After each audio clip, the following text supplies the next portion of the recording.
And we are just 2 days away from the 60th Annual Grammy Awards. Rehearsals are already underway at New York's Madison Square Garden. The Late Late Show's James Corden is returning to host this Sunday's ceremony. He says this year's show will give artists time to express solidarity with the Me Too and Time's Up movements. Entertainment Tonight co-host Nancy O'Dell will be live on the Grammys red carpet in her familiar spot right at the front, and she has the inside scoop on what to expect on Sunday night. Hi, Nancy. Good to see you. Hi, good to see you. You excited about this one, first of all? I this am, is just of another course. great award show, right? Grammys is always fun. You never know what to expect, and Yeah. I think it's going to be a wonderful night, especially because they're so known for all the collaborations. So it's always fun to see who is going to be performing with who. We just talked about in the intro here, just on a serious note, the Time's Up and the Me Too movement. This is going to be the first music award show with these two movements front and center. How do you think it's going to play out, and what's going to be done? Well, it's just actually come out that a lot of the nominees and the attendees are going to be wearing white roses. Okay. Either the men are going to be wearing on their lapel, or the women are going to be wearing it on their dress somewhere. And that, again, as you know,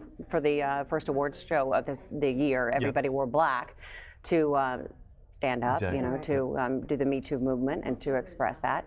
So for this ceremony, they're going to be wearing the white roses to also make a statement. So it'll be good to see that and to be able to talk to all the music stars about the movement. And I sort of like that idea too, because, you know, when they were wearing all black, you can really almost tell which men were participating, because the men were already wearing black. Often yeah, you guys wear black all the time anyway. Yeah, we don't have a lot of options. Nice. Yeah, this is nice. Okay, so among the performers, we've got Kendrick Lamar, we've got Kesha, Logic, some of the performers. Who are you looking forward to seeing? Oh gosh, well, one of them I always look forward to seeing is Pink, because you never know what to expect. She's coming down from the ceiling, I'm She's sure. either going to be like crawling on the side of a building, or she's going to be doing acrobatics in the air. So you just never know what to expect. She's very daring. She makes me nervous as well, too. I know.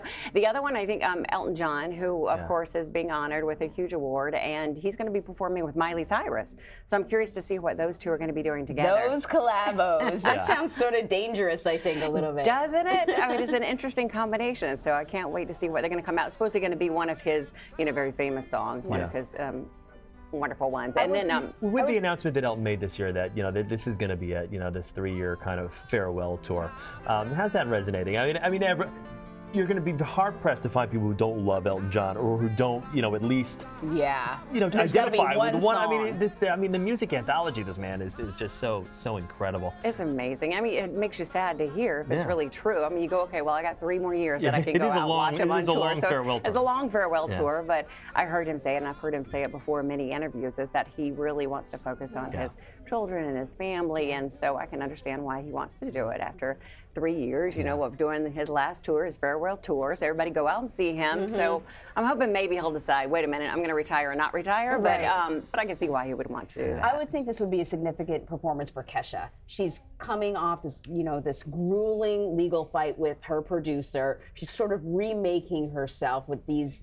and sort of the singles are kind of these empowering singles. Actually pretty perfect for the times. This has got to be important for her. Yeah, and being recognized too, and being nominated. I think it's going to be an emotional performance for her.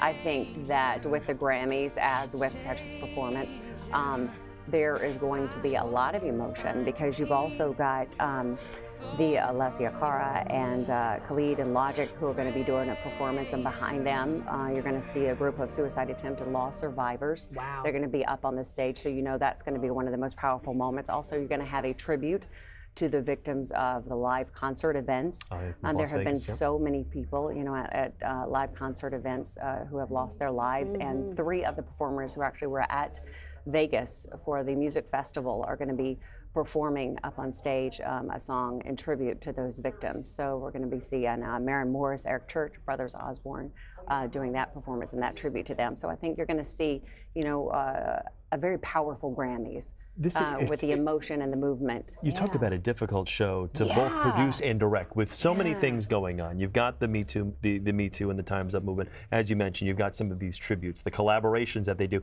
each and every year, all the live music. I mean, it's a lot to pack into one show, but I think that's why it's always the greatest award show, because the music. And I'm also just thinking about, you know, several performers who are politically outspoken, and this is sort of a very charged time, right? Musicians are not like actors and actresses. A lot of, as you've seen in years past, it's a little different now, I think, but a lot of actors and actresses would take kind of like the party line. But musicians have always They're not going to hold back. Yeah, they've always been ones to just speak whatever's on their mind. It comes out in the words in their songs. They may as well say it on the red carpet. Let's talk about Jay-Z. Most nominated. He's got 8 nominations. Beyonce's going to be there. Any chance? I know people are dying to see them both on the stage together. I know. That's what we're all hoping for. I mean, but in typical Jay-Z and Beyonce fashion, we don't quite know exactly. You mean it's a secret? I mean, you would think, well, with him being nominated so many, you would think, of course he's going to be performing, but it has not been announced yet of whether he's performing or not. And then everybody goes, how great would it be if they come up there and they do the Family Feud together, you know, they do the collaboration together up there. That would be fantastic. But we don't know yet. We know he's in the front row, of course. He's got the most nominations of anybody. So we're just hoping, we're just wishing.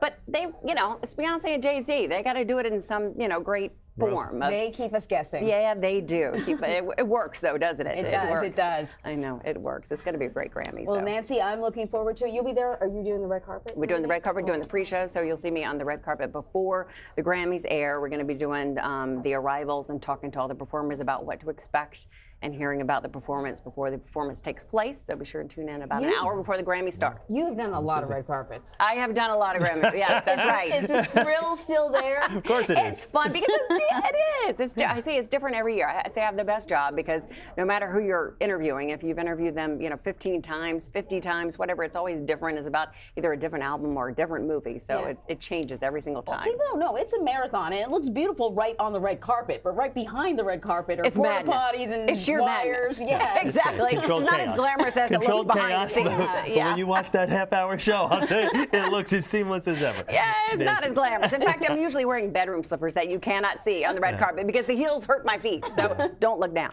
Nancy, thank you. Great to see you, as always. You can watch Nancy live from the red carpet this Sunday, 6:30 p.m. Eastern Time. And then stay tuned for the 60th Annual Grammy Awards right after at 7:30, only on CBS.